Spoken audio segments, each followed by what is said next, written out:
There we go. Okay. So hello and welcome everybody to the second annual Tighty Mighty virtual art party happy hour. It's our way of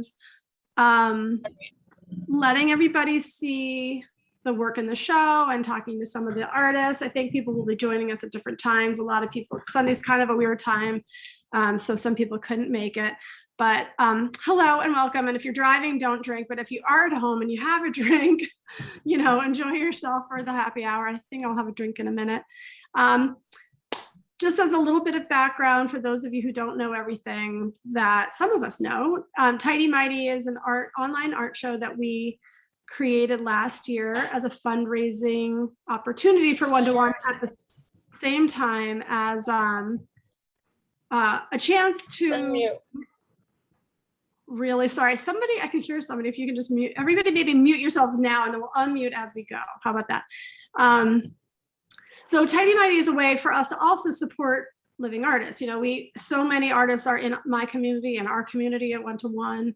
This year in particular, we launched a new partnership with an art colony and provided coaching to all the women that were in the first cohort of an artist residency.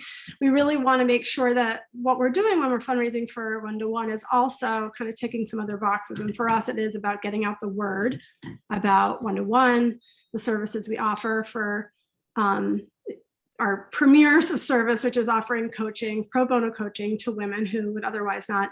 Katie, I can barely hear you. Okay. Is there other people feeling that way? I don't know why. Okay, well, I'll try to. Am I doing something wrong? I don't know. If anybody else can't hear me, put that in the chat. Otherwise, it might be just you. But I'll try to. Is this any better? Because I'm really speaking pretty loud right now. No. I'm just gonna. Okay. Hopefully she'll work that out. So anyhow, I just want to make sure everybody, as we go into this, that you know there are lots of opportunities to support One-to-One, to support living artists, to support any of the constituencies that we work with and serve and support, namely, especially right now, this week, we want to make sure we also talk a lot about the caregivers and the veterans who they serve. We have a few artists in the show that are that are one of their definitions, one of their many definitions are some of those categories. But yeah, so I'm going to just start the show, and as we go, feel free to put some thoughts in the chat. Let's see if we can do this. So this year, last year when we introduced Tighty Mighty, we honored 3 artists. One of them is here today, and we'll talk to her a little later. And this year we're honoring 3 new artists. They're all women, and they are all women who we have somebody, you know, who's nominated them specifically because of their relationship to them, the way that they've been touched by them and affected by them. So we'll try to share some of that as we go. Michelle Dahl is not here tonight, and actually we don't have her artwork yet. She had a family emergency, had to leave town really suddenly, and we're just, you know, not putting the pressure on her. So I understand we're going to get the image in the next couple of days, and we'll make a special announcement around that. So look at our social media. But she's a wonderful artist who currently lives in New Jersey. She is a woman who's had coaching, really loves One-to-One for the way, for how we support artists. She's a teacher, she's an artist, she's a mother, she was a single mother, and so she actually got coaching under that sort of umbrella, wears a lot of hats, really understands how helpful, what the power of coaching can be for fans. So she told us she was very excited to support this event and be part of it, and was sad that she couldn't be here today. The next honoree that we'll talk about. In fact, I'm just going to do this in order. We'll jump ahead to her slide. We have her work up first. Her name is Pam Lam. She showed in Tighty Mighty year 1. She's one of my favorite names to say. You can say it many times in a row and it doesn't get old. So, and she was, we're really, really lucky that she came into our lives through our director of operations and my friend, sort of my work wife. We sometimes call each other work wives. And so Kristen wanted to honor her. Kristen's also a photographer in the exhibition. You'll see her work a little later. And she wanted to honor her aunt, Pam Lam. And Kristen, are you here to chat? Yes, I can chat. And so yeah, I would love for you to say what, I know that we've spoken quite a lot about Pam and how much she's impacted you and how she kind of is part of a golden thread of photography in your family, but I'd love to hear your, what kind of comes to mind for you first. Well, first I want to say that she embraces her name, so and openly calls herself Pam Lam. So she would love that you like to say that too. You call her Pam, right? When her name is Pam Lam.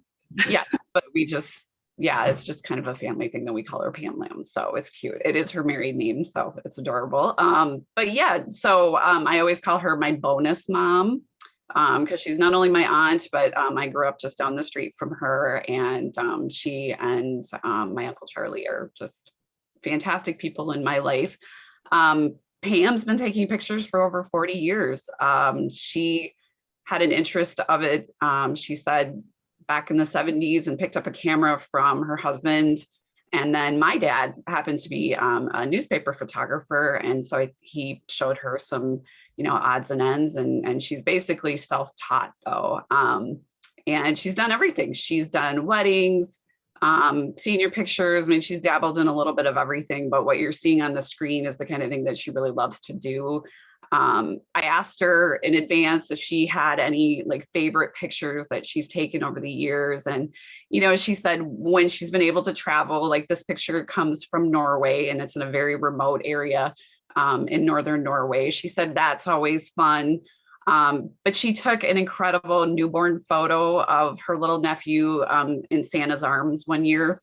And it's just incredible. It's just one of those ones that captures your heart.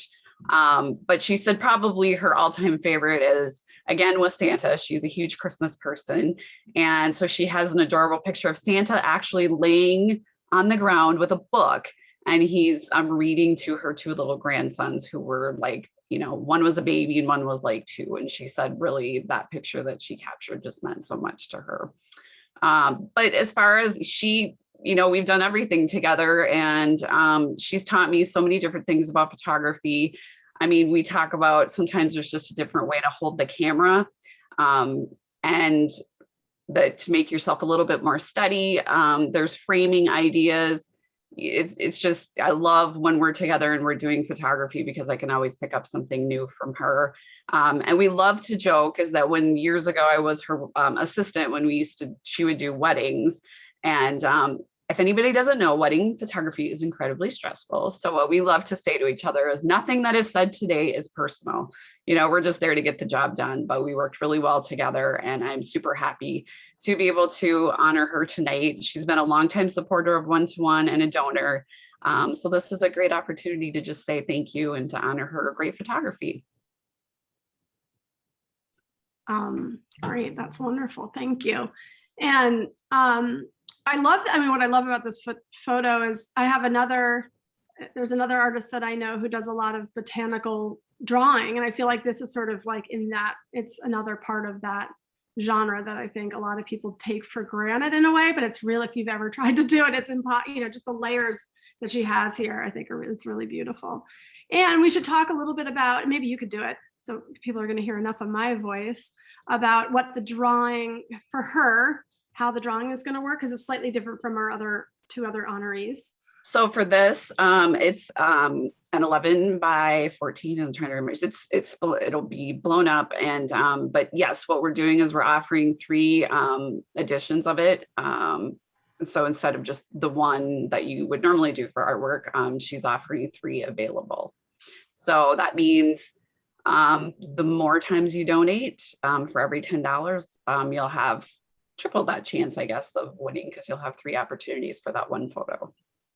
That's right. And maybe you said it on I'm juggling things, but so to honor our honorees, to help us honor our honorees, people can make donations. Through their donations to One-to-One, they will get an entry to win any of the drawings. They can specify, so you can go into Pam Lam's page and donate to us through her, and you get entered to win her work. You can honor all of our honorees, and we hope you do. Some of them are here, so you don't have to honor yourselves, but we have, so there's that opportunity, and we'll go through the other ones, but that's really generous of Pam. I know it's a limited edition of 20. She's giving us 3. That's actually a pretty big percentage that she's kind of putting away. And so it's really lovely and beautiful. And thank you for sharing this, sharing her with us, Kristen. And we're going to come to you and your work very soon, so don't go too far. And next, we're going to talk. Oh, right. So the screen pretty much explains it, but I think we just covered that. Okay, so our next honoree is a very dear friend, a brilliant artist, amazing painter who is with us tonight. Her name is Pani Malikzadeh. I probably just said that wrong, but I know how to say your name. But Pani, I had this like aha moment, crazy, after I already asked her to be an honoree and she agreed. I realized that she's the reason I'm a coach. So it's actually kind of wild that it wasn't more logically, should have been more like A plus C, maybe say C. But this is a happy accident in a way. But Pani's an artist who I've adored and admired for a really long time. And really happy that we can honor her. She's a person who's always been, she's also, so the reason why I'm a coach is that Pani once told me that she really told me I should become a coach. She had a coach. She had a creative coach, and she kept telling me I should be a coach. And I didn't know what that was. And to be honest, I thought it was a little scary. I had a full-time job, and I didn't really think that that was in the cards for me. But then I left my job, as I always did, without a plan. And as I was working freelance, her voice kept being in my head. And I just went and took a course, and then never looked back, became certified. And it's changed my life. And so it's my joy to be able to honor Pani for all these different reasons. And I'm going to unmute you, Pani. And oh no, you're not muted, so you're here. I'm here. Can you hear me?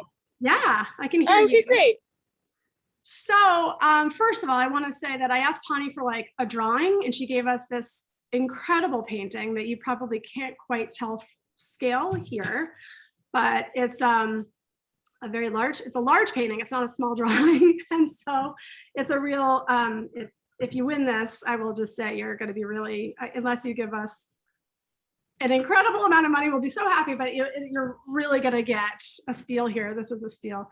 And I wish I could win it because I love this painting very much.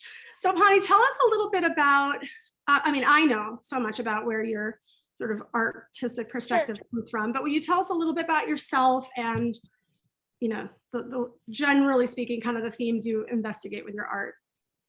My work is based on a lot of like literature and a lot of film and a lot of like kind of deconstructing the traditional kind of epic traditional society, high society portrait, and placing like regular friends and models and those positions. So this was an early piece that was part of that series. It's on an oval canvas, linen, and it's pretty. These costumes I either rent or own. And I dress up the models and I shoot the photos and I paint from life and I shoot from the photos. I do both. And I'm super honored to be part of this. Thank you so much.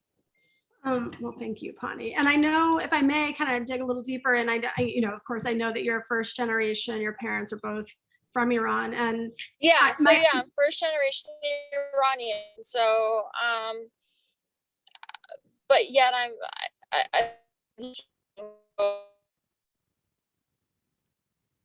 Uh-oh. Model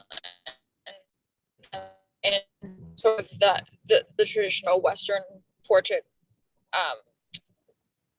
or portrait, I guess I would say it.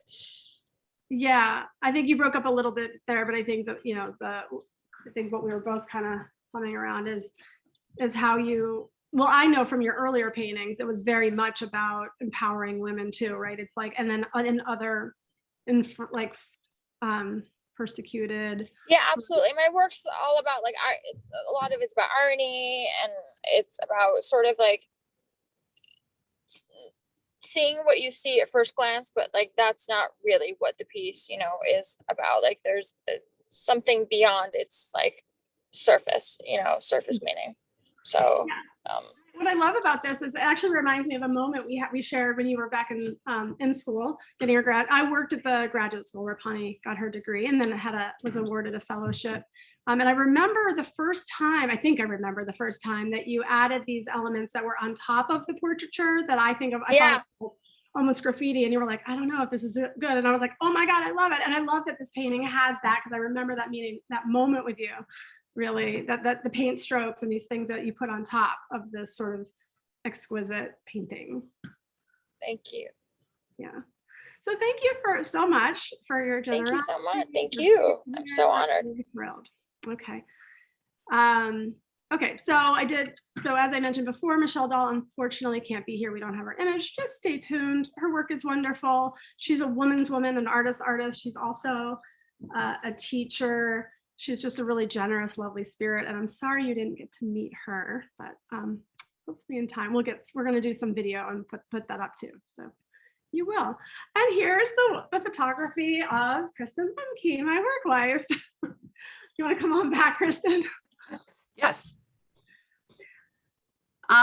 So this picture was taken in northern Minnesota, which it's about 4 hours from where I live in the Twin Cities. It's actually where my husband grew up, and it's now our cabin. And my goal every summer is to take as many sunset pictures as possible. And sometimes you're lucky and you get a great one. Sometimes you get a couple, but I probably take hundreds. And this one, what it really represents to me is that usually the best sunsets with the best colors happen when it's been a cloudy day. It's so crazy, and how towards the end of the day, the clouds will just kind of split and you'll get these incredible colors. And this was one of the first times that I was able to capture those pink hues. And then the bonus part was that the loons, as you'll see, those are loons that are out there, and it was multiple families that happened to be out there that time. And you know, we love listening to them on the lake, and to be able to have them kind of captured in the background like that was incredible. And I often am shooting for the glassy lake, no ripples whatsoever. But this time it just worked. Like I said, I've taken hundreds, and this just ended up being my favorite. So I hope everyone likes it. I love it. And I have to say, because I have a bad habit of trying to take pictures like this with my iPhone, and I'm always up as you know, at sunrise and sunset, and it is impossible to capture the way it looks. It's just absolutely impossible. And when I went, the first second I saw this, I was like, oh God, she somehow did it. Like she actually got those moments that are just impossible. That light is impossible. I feel like it's that day glow color. Those day glow colors are just impossible to capture. So I want to tip my hat off to you. Yeah, it's and I know you said that you were printing it larger than we had sort of initially talked about, because that's really how the big impact moment is on that larger print.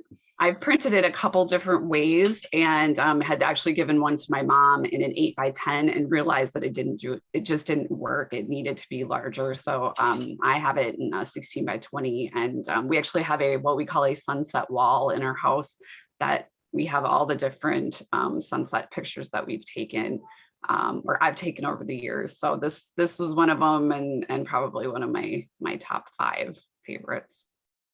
Yeah, well, and I'm just looking at the chat. I don't know if you are, and I just realized I missed a couple comments for Pawnee, but just to say, Pawnee, somebody mentioned that the drapery reminded them of Sargent. So that's a lovely comment, and Kahinde Wiley too, they saw.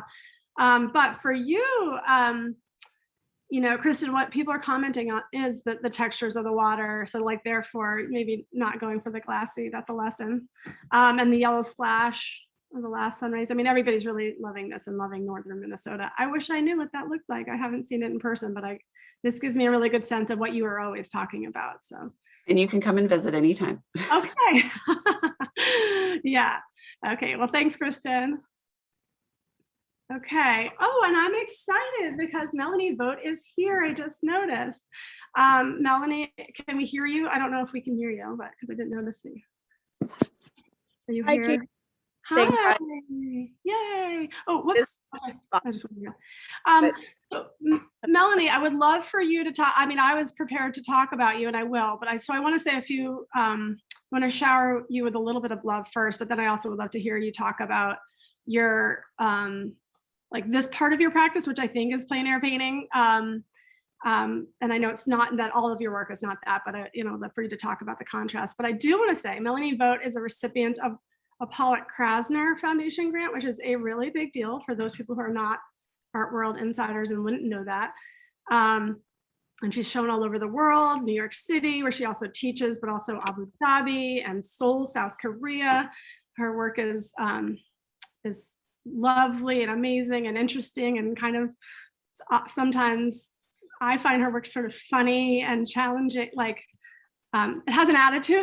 I don't know how to describe that. But Melanie, I always feel like I always look for the thing where you're kind of like you're very I feel you in the paintings. It feels like you're present. So I don't know. That's probably stupid to say. Most artists are, but I really can. I often feel like you're talking to me very directly through your painting. So will you talk a little bit about this painting? You said, I think it's in Prospect Park. Is that right? McCarran Park in Williamsburg, Right. near we live. And thank you for the introduction, Katie. It sounds very shiny, but like all of us, we never feel like we're quite doing enough. Anyway, this when I'm not sure exactly what I want to paint, I often find myself in parks in New York City, or getting out of the city to seek out elements of nature for inspiration. And this was an early piece that I started. And sometimes I just try not to think about what it is that catches my eye with a tree, but just to honor the fact that it's just a, gorgeous, long existing living being. And anyway, the trees in McCarran Park, the plane trees, I should learn more about them.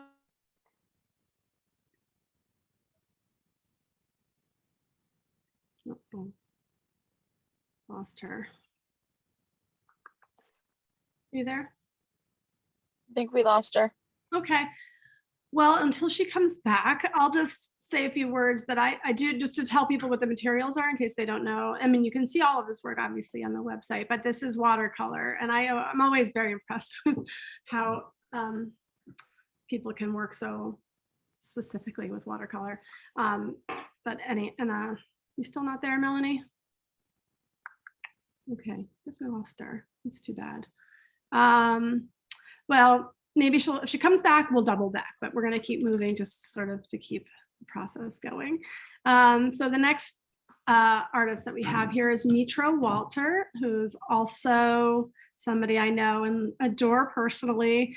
Her paintings, it's funny, I realize I don't know that I've actually ever spoken to her about her source material, but I've always assumed that it comes from found images, photographs. They do the consistent thread through her work, for me at least, is that there's always a nostalgic feeling that's evoked, but they're always a little off. Like they're not like she's not just rendering from a photograph. And there's often elements inserted that you kind of have to find them, or they're a little odd, or they're a little wry. And I actually have a painting of hers that I love. There's a lot of twins in her work, and that was something in preparing for tonight. I was kind of thinking about it in a new way. I never asked her why the twins, but there are a lot of twins in her work. But so you'll always see that she pushes certain elements, and that sort of takes it out of the just taking photography forward. So that's sort of, and I love her work. I just have always just been a big fan. So this is Jan Tillman. Jan, this is actually, I regret that I can't show it the way it's supposed to be seen. They can each be purchased individually, but it is a triptych, which means she likes them to be seen together. And they're supposed to be shown vertically.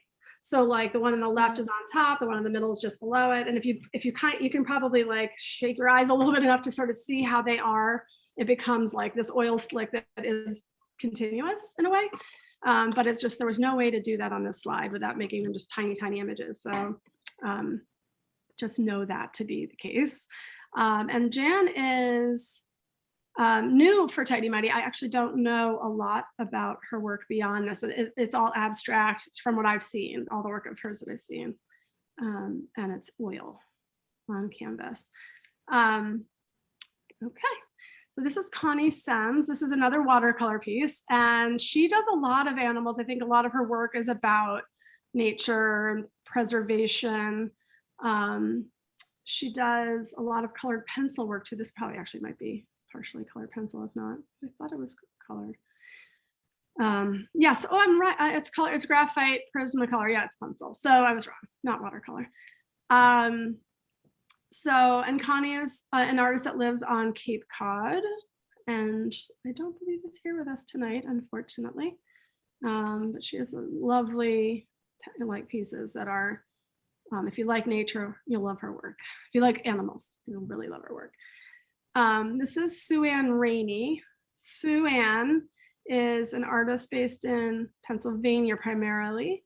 And she shows a lot in Bucks County. And the thing that I found really interesting about what Connie's doing is, Sue-Ann is doing, is that she really makes it a point to travel all over the area. And it's a very historic area, which is why I mentioned it. But if you don't know, it's where Washington crossed the Delaware.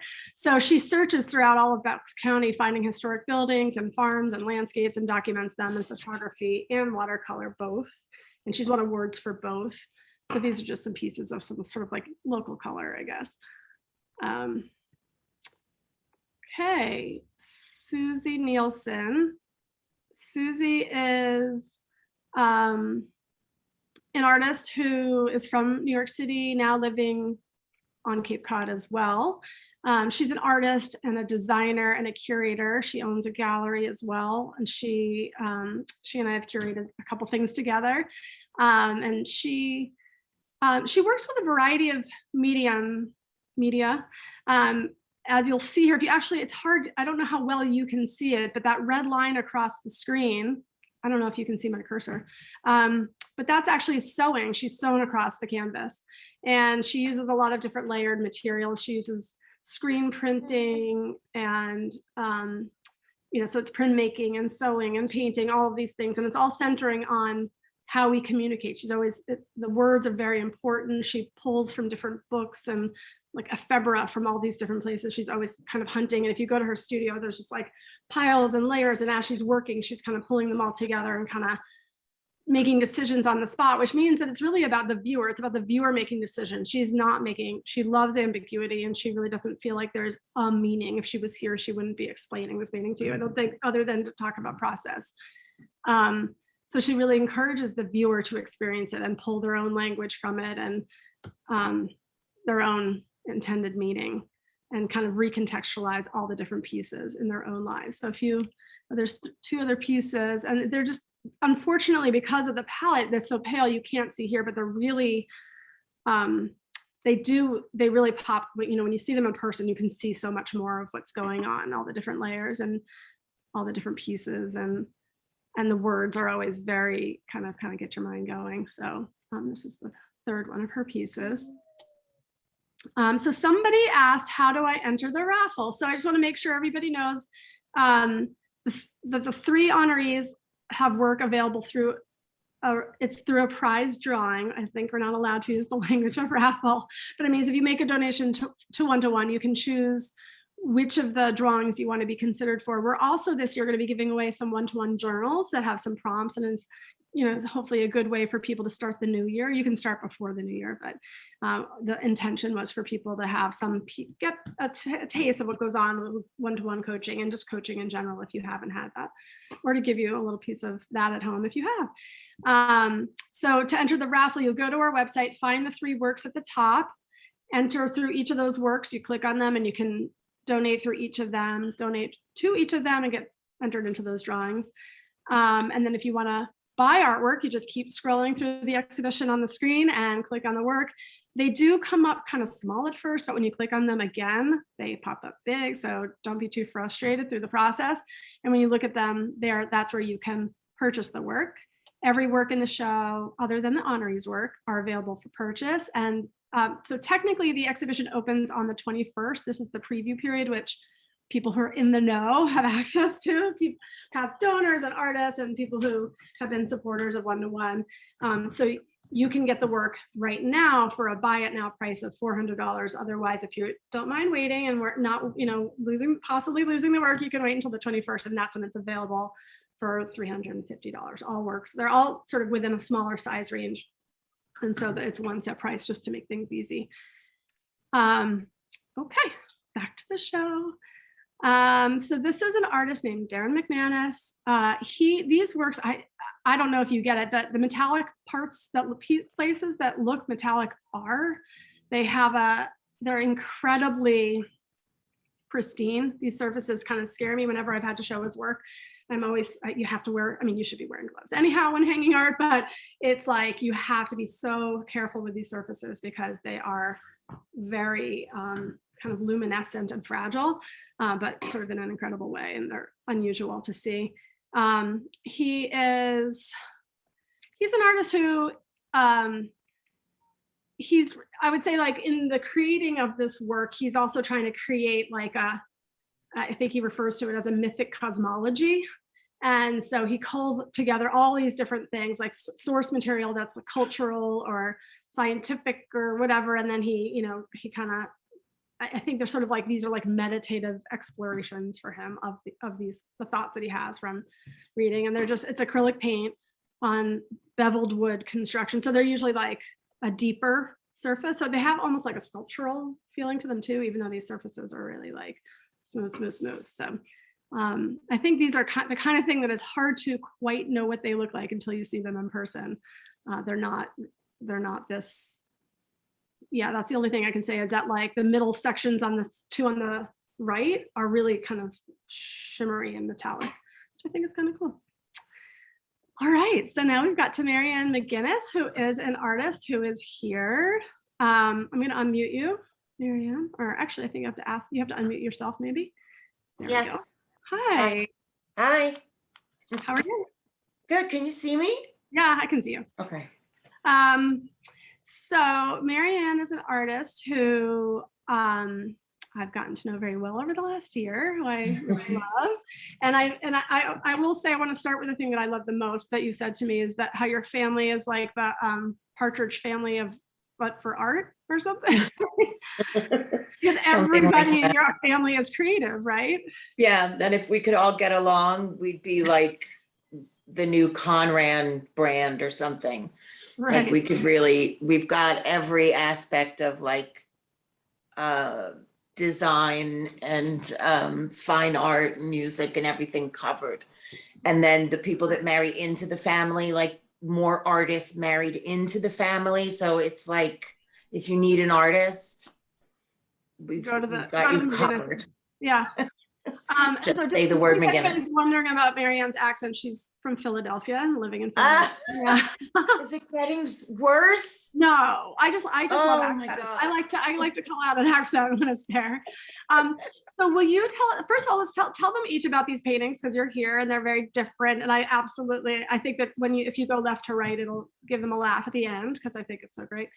And actually, I wanted to say, if I might say one thing before you start, I think that, or you should say it, your art is often what I think of as like at the intersection of art and fashion, right? I mean, that's pretty clear, thorough, through it. So we talk a little bit about that and sort of the why of it and who that came from. It came from loving fashion from when I was a child and spending time with my mother, poring over, and my sisters poring over like when the fall Vogue came out, like that was a big deal in our house.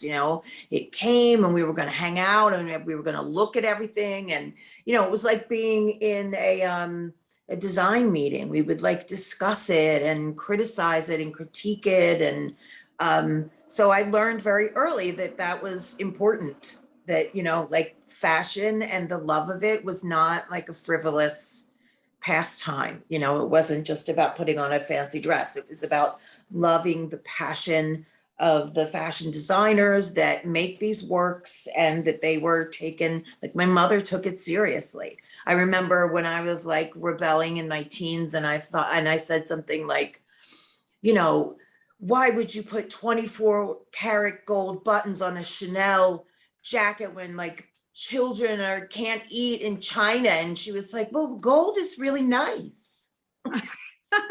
So it was like, Okay. okay, so now, you know, I'm not that rebellious, and I would give anything to have a Chanel jacket with 24 karat gold buttons on it. So I've turned into my mother. But yeah, my work is at the intersection of fashion and probably feminism. And I think they're probably all aspects of myself, because they're portraits and we can only, you know, paint what we know, like writers can only write what they know. You know, it all comes from my own experience of life. I'm not making a statement about feminism formally, but I'm telling you, you know, I think that my work is really emotional. I hope that people experience emotions when they interact with it. And I don't know, it's hard, it's difficult for me to talk about my art. I feel like on one hand, I can go on forever. And on the other hand, I don't know what I'm talking about. Because it's all so like, every time I make a new painting, I'm like always amazed that that just happened. You know, that something, that a blank white page just turned into like a person who has, and they always have a narrative to me. They always have a life. There's something going on in her life. This woman whose like face is really, you know, the color of her face is distorted by some candlelight, and she's wearing gold, and maybe she's at an Indian wedding and there's a banquet behind her, you know, or it could be something completely different to someone else. But that's what I'm falling in love with when I'm painting that. I'm like creating this one person, and each one of them is completely new and distinctive to me. The next one is like, she could be like an Anna Wintour, like maybe like an Italian Anna Wintour character, with she's smoking in her design meeting and she's tough and her hair is slicked back. And I don't know. I mean, I just really get something deeply satisfying about creating these characters out of oil paint. And since I started working in oil paint again for the first time in many, many years, I started last year, I'm really enjoying the physicality of the paint, which I couldn't really get. I was working in gouache and then I switched to acrylic, and I couldn't really get it from either one of those paints. But the physicality of working in oil is its own thing. Like now it's helping me to understand like abstraction better, because it's just about how you're building what you're building. And there is, you know, I come from an Irish and Italian family, so there's a lot of there was a lot of pressure put on being funny. So you really had to be funny. It was important what came out of your mouth. And so my titles, you know, will sometimes be very lengthy or snarky or funny or to do with pop culture maybe. And the one on the right is, I hope I don't mess it up, Ariana Grande, Before the Nose Job and With Red Hair. So that's funny, but it's also like I'm making a little bit of a statement on how much women change when they become a celebrity, or when they become someone who's worth painting, or somebody who's famous. You know, she doesn't have red hair. So what does it mean for somebody who always has the hair that Ariana Grande has, which is her hairstyle, to have it changed to red? It's meaningful. It means something. So, you know, they're not just another pretty face. The meaning of them can be pretty, can veer off into like political things and political and, you know, feminism, fashion, women. And then again, they're just portraits, which is where I started my career, was painting portraits at a very academic environment at PAFA. Right. Thank Okay. you. That was great. You covered all the things I wanted you to cover. So 'cause Oh, I was dying to hear you say the name of that, the title of that piece. So thank you. Okay. Well, thank you, Marianne. You're welcome. Thanks for having me. Okay, let's see what's next. Lisa Lebowski. I don't know if she's here. She did say she was going to try to make it, but I know she's also driving. So I'm looking. I don't think she's here. So since she's not here, I will tell you a little bit about her work. Lisa is she's an artist who I think, I mean, as long as I've known her, at least, her almost exclusively paints landscapes. And she really, she's sort of, I think she calls herself a nomadic plein air painter, which she is. You'll never know where Lisa is. She's always in some exotic, interesting, you know, landscape and with like a hat and boots and gloves on. And she's really been, you know, a real adventure in the pursuit of making art. She has documented such vulnerable places as, I think, Antarctica, Newfoundland. She spends a ton of time there, the Maldives. She's been out west. She goes camping and she paints and she's just always, and then she also does a lot of studio work. And these are, oh, there's a third painting, which it's a little harder to see on the screen, so I put it on a separate slide, but she really talks about, you know, painting the sort of the physical, like it's about our real physical relationship with nature and our emotional relationship and its vulnerabilities sort of as a corollary to the human, to our vulnerabilities as humans. And so she has a real like commitment and dedication and vision on conservation and climate change. So this next one, see, it's just really hard to see. It's a really delicate chalk drawing. It's just unfortunately That's beautiful. Yeah, it's really nice. It's just hard to, there was no way that you'd see it if we had them all on one screen. But that's Lisa. And she's also just a lovely person. She has been a gallery director. She's chose to kind of cut ties with New York City a few years back and then did a lot of roaming. And now she's sort of back in New York, but you really never know where she's going to be. And so if you check her Instagram, you'll get a pretty good taste of some interesting nature out in the universe that she's conquering. This is MP Landis, probably one of the more abstract artists that we have in this particular show. I've known his work for a long time. And he's a lot like Susie in many ways, in that he's interested in a dialogue between process and art and artifact and sort of the doing and the finished. Like the making is very much you know, this meditative kind of practice for him, I think. I just realized I haven't been sharing these like fun facts I've gotten from many of the artists, but he did share that I asked him what his earliest art memory was, and he remembered being 4 years old and looking at a graffitied A train, because I think he grew up in New York City as well, and, you know, moving through the Harlem cityscape. And so that's, you know, I think it's really interesting. If I had been reading all of their early art memories, many of them have very, very early art memories and also have memories that are tied to family members. There's sort of a strong undercurrent of artists who have artists in the family. So I thought it's sort of one of his areas. So this artist, I actually feel that I should know how to say her name by now, but I'm always really scared to try to say it, so I'm not going to do it. But she's an artist who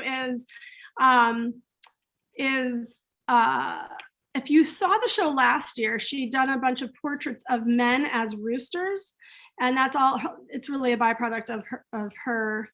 These are more connected than you might think, even though they sort of look like it's totally different medium and different imagery. But she's a multidisciplinary artist who's from India, and it's these multicultural experiences that shape her recent work that she's really being a little bit more direct with now. You know, as she struggles, I think, with a feels that she's experiencing a struggle while she's going, transitioning to America. But the work, and I think across all of it, is always about sort of the feminine perspective of coming from a culture that stifled women's self-expression. And so now it's sort of, as you can see here, she's really finding new ways to express herself. And this is clearly, more political piece for her, a more directly political, although I think the work last year was as well. So, okay. So this is the first of two pieces we have in the show from one of our 2020 honorees, Krista Hoyer, who is with us tonight. Krista. Hi. Hi. And Krista joins us with a brand new baby on her lap, I think. So. Yeah, this is Adeline. Oh, so adorable. So I know, I think that probably what everybody will want to hear, what I love, is about the work, because I know so much of this also for both pieces you have, so you can choose to talk, I can flash back and forth between them. But I want you to talk a little bit about the process and the materials, because I know that's really particularly a key element in these works. So I like to work with all kinds of different materials, everything from like 3D sculptures to acrylic paintings like these. And this year I was really thinking about our impact on the environments in our world, and I kind of wanted to somehow actually bring pieces of how we impact the world into the artwork. So for this first piece here, I went out to my garden and picked a bunch of flowers, and I Mod Podged them onto my acrylic painting. And this one, it was supposed to start as something totally different, and then I got the flowers on there, and I was gonna do like all this graffiti drip work all over it, because I like to work really, really messy. I remember when I was in high school and I would paint in my bedroom, and I totally destroyed the carpet in my bedroom, and my parents still to this day remind me how I brought down the value of their house when they sold it. But with this one, once I got those flowers on there, I just like fell in love with it. I'm like, nope, it's finished. It's good there. And then my second piece for this show is, I think I called it Plastic Oceans. And my piece that I brought into it from nature is actually what we have been throwing into nature, which is plastics. So some of the like painted bubbles on there were actually used. I didn't use a paintbrush, I used bubble wrap for it. And then I Mod Podged some bubble wrap onto it. So I give it kind of that texture too. And I just like looking at this one. I like all the swirls. So I tried a lot of new stuff with these pieces, and I had a lot of fun making a gigantic mess everywhere. And now nobody can yell at you about it. Nope, it's my own house. I can make it as messy as I want now. That's great. Well, I can see the commentary from your mother, who's here, saying it was a happy house, so it doesn't sound like she's currently very upset about it. It was definitely very colorful. That's great. I mean, I love what it sounds like. What you're doing is you're sort of always creating a new process and always using new materials and kind of letting it just evolve for you. Yeah, definitely. I like to work with polymer clays. I make miniatures out of them. That's a very meditative thing for me to do. I do a lot of crafting. And then the painting is just kind of letting out any emotions that I'm feeling at the time. So everything that I do a lot of different things, but everything I do has a purpose for me, like for I'm just feeling playful today, or I'm feeling a lot of feelings today, so I'm going to start painting today. So yeah. Yeah, and this is on a personal level, this second painting is really reminding. I love them both, and I just want to say the second one is I went on a whale watch this summer that was incredible. We were on a small boat, so very close to the whales, and it's really kind of making me think of that. Which that's a dream come true for me. It was incredible. It was really kind of, we were like, I was kind of drunk for days about it. It was just we were chasing them for hours and just kind of getting close enough to really feel their power and that hear them. It was great. Wow. It was great. Cool. All right. Well, thank you so much, Krista. Thanks for making artwork this year. I know you have a lot going on in your life, so I feel very honored. I'd like to honor you again. Thank you. Thank you. Okay, this is Tracy Harman Haye, another artist I've known for quite a long time. And this piece is, I believe this is watercolor, though don't I keep saying that, and I'm not always correct, but I'm scanning as I'm talking. Yes, this is watercolor. This one is 9.5 by 9.5. She couldn't be here, but Tracy is an artist that's also, it's funny, I'm realizing several of the artists here have also had galleries at times, own galleries where they showed other artists. She's really championed a lot, been a champion for other artists. And this is a piece I really enjoy. Her work often has some sort of patterning happening. There's always layers, and then there's like sort of a focal point. This feels really representative of her work, but just sort of on a smaller scale, because some of her paintings are actually really large. So, okay, so we have 2 slides for this artist too. This is Jeff George. What I know about Jeff is that these are all done with acrylic, but I believe his practice for many, many years has been with pencil, colored pencil. But so there's a lot, like, as we didn't ask for a theme or anything like that when we put out the request for work, but as you'll see, there's a strong current of nature being represented here. I think after the past few years that people have had, there's people are really drawn to kind of get renewed through nature, and that's a lot, finds its way into a lot of artist practice. And Jeff is also a 2-time Tighty Mighty artist, so it's nice that he's back. One of the people here, William, says, first one looks like a Rousseau. Go back. I wonder if I can go back. I can. There we go. Oh, he was talking about this one. No, okay, I'm not gonna, I can't go back. Okay, so moving forward, Julian Garder is a French artist, and he, it's hard, I put each of these on separate slides because they are all, there's so much detail for each of them, and they are actually, there's texture because these are collage. And so I'll just kind of skim through all of them and I can go back. But these are, what he does is he has this like ongoing practice for over a long time, many, many, many years. He cuts up Art Forum, which is a big, expensive art magazine. And he cuts them up, and then within each issue makes a collage. And so these are each from different months of different years. And, they start to kind of, they do have sort of, I don't know, I wouldn't say themes, but you almost can kind of learn about the art that was happening, at that time and that year through these pieces. One of the things that I love to talk about with Julian, and maybe I talked about it last year, he showed last year as well, is I saw him, I used to, and hopefully will again, host an event called the International Portrait Knockout. And some artists here were there. I think if Melanie Vote's still here, she was at that. But what Julian did, so most artists are making portraits with either sort of traditional methods, painting, drawing,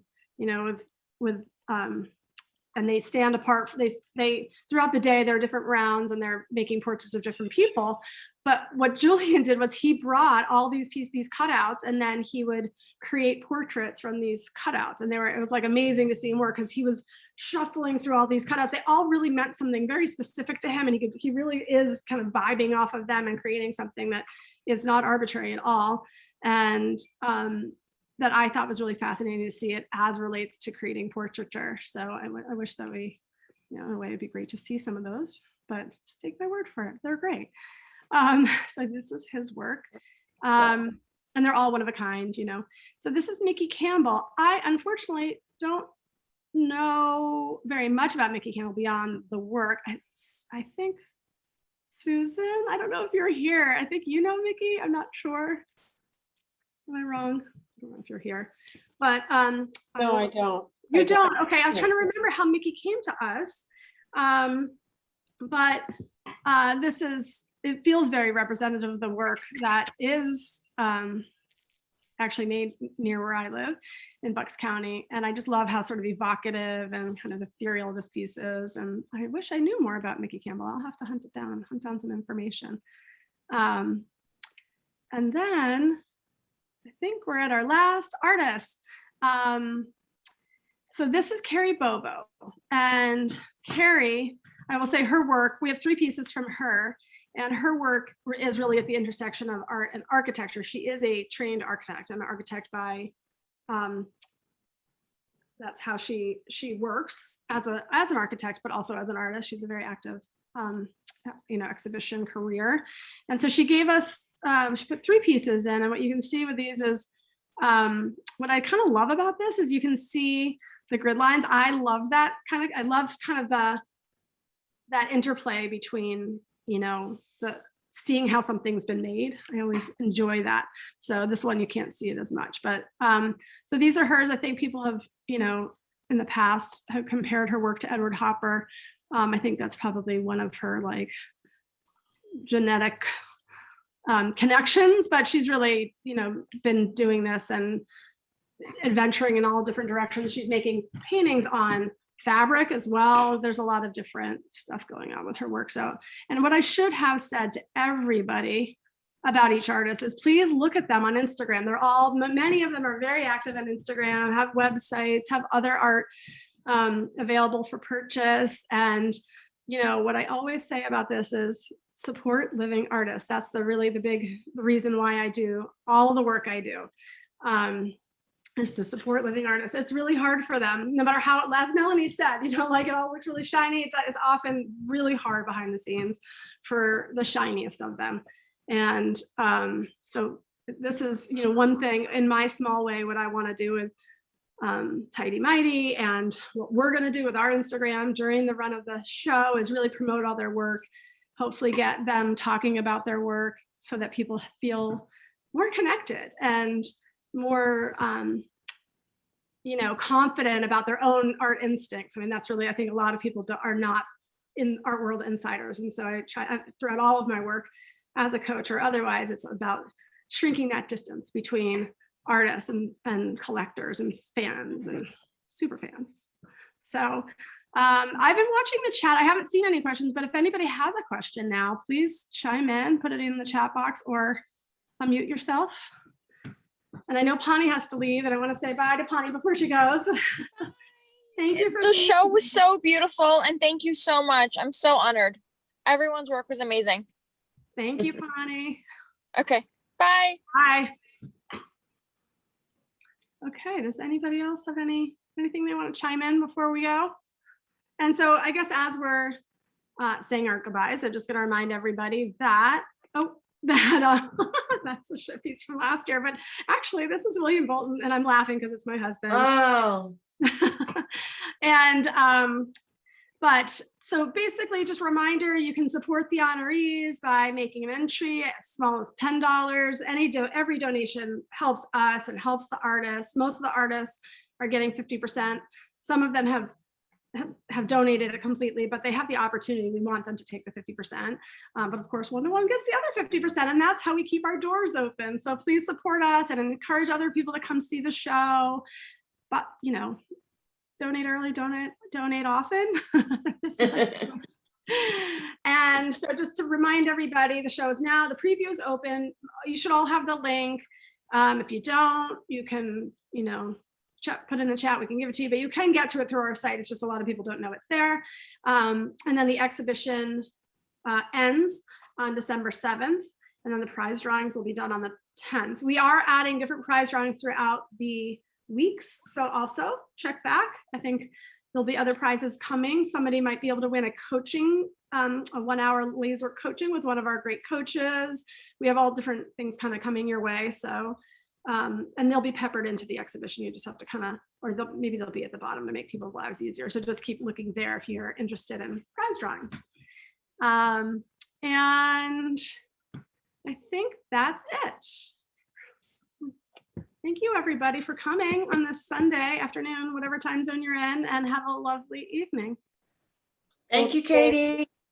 Thank you for having us, Katie. Thank you. Thanks for coming. Bye, everybody. Thanks, Bye. Katie.